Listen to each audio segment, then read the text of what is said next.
Hitchcock Center for the Environment in Amherst got started in 1962 with a different name and at a different location in Leverett. Now the center is getting ready for another move to a new home in Amherst.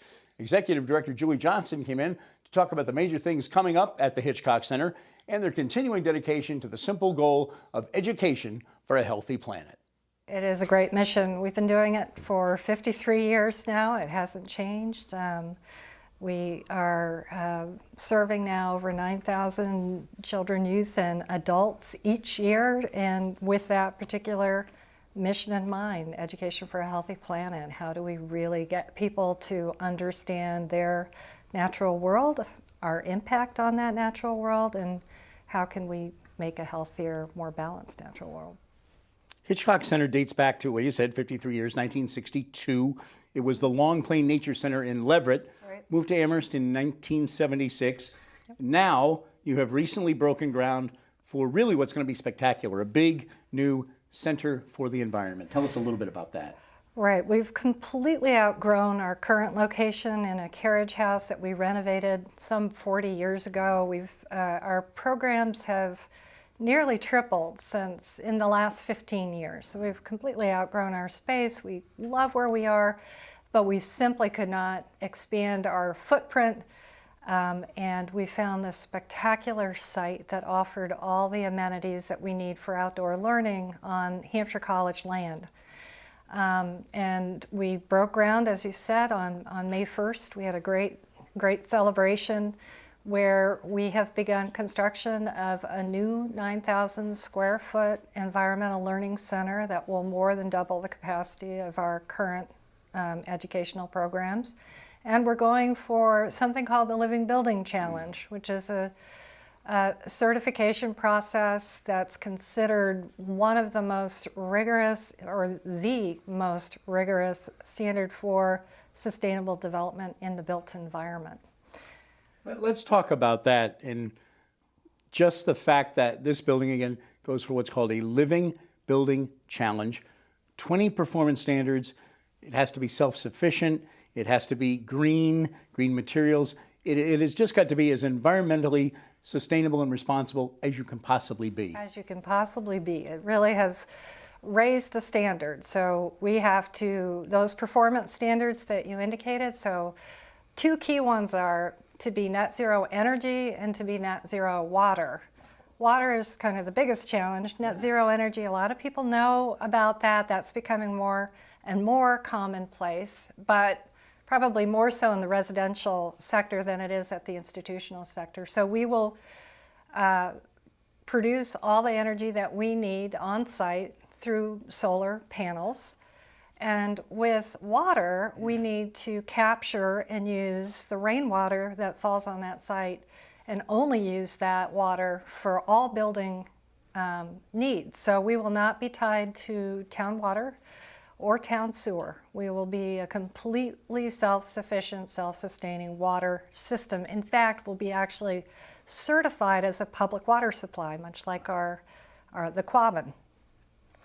So that in and alone is a very pioneering new thing. And we're excited about that because we feel that water really is sort of the next energy crisis, if you will. I think we need to be really focusing much more on how wasteful we are with our water and how we need to conserve water, despite the fact that New England feels very, it has a lot of water and rainfall.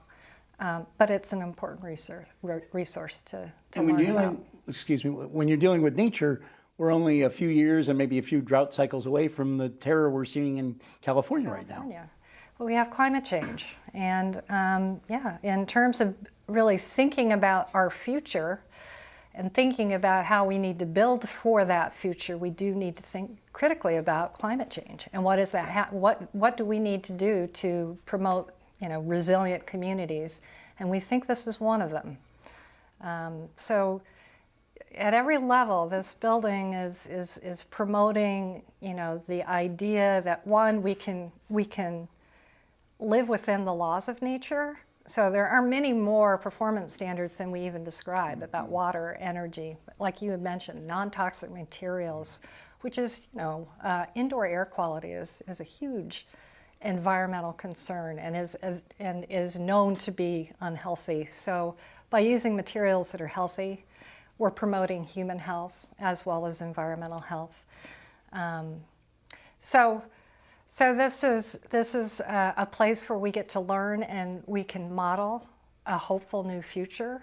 And we're really looking forward to bringing more kids in contact with a solutions-based building that will model and mimic how nature works and will serve as this incredibly unique teaching tool. You've explained it beautifully, but I really want to put it even in more perspective for our viewers. The Living Building Challenge, this is going to be, correct me if I'm getting any of this wrong, first public environmental education facility anywhere in New England to be built to these standards. There are fewer than 10 buildings on the entire planet that are fully certified as living buildings. Wow, you really bit off a lot to chew here. We did. It's a challenge, and it's a big one for us. I mean, we are not a large institution. Many of the other Living Building Challenge buildings that have been certified are coming out of larger institutions. We're actually very lucky to have one of the fewer than 10 being at Smith College at their environmental field station in Whately. But that is just for their students. It's not a publicly available building. Ours will be. It'll be an opportunity for the public really to engage in this. And then Hampshire College is also under construction with one. So what we want to be is a real hotspot for this new form of building. But it was a big step for Hitchcock. And it was one that we really had to think hard about because it is a challenge. There's no doubt that this is adding time. It's a lot of thought. There's a lot of time in design and developing new systems.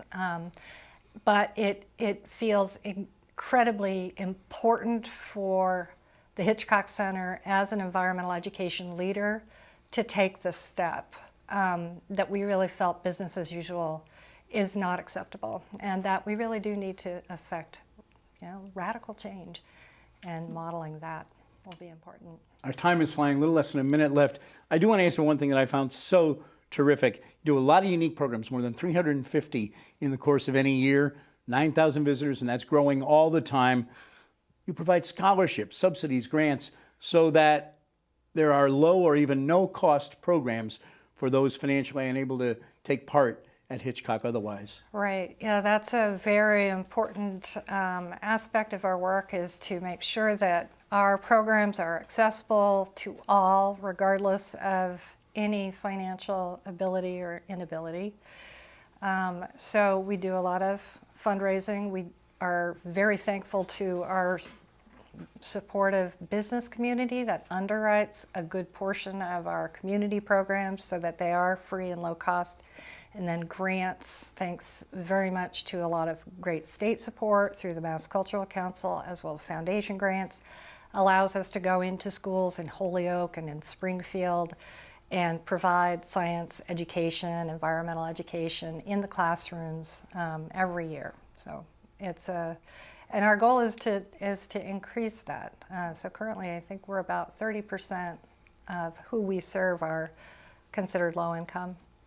And with the strategic plan and with our new building, and as we grow, we want to grow that percentage as well. Well, we barely scratched the surface telling the story, but Julie Johnson, Hitchcock Center for the Environment in Amherst, good luck with the new center. Thanks for coming in. Thank you so much.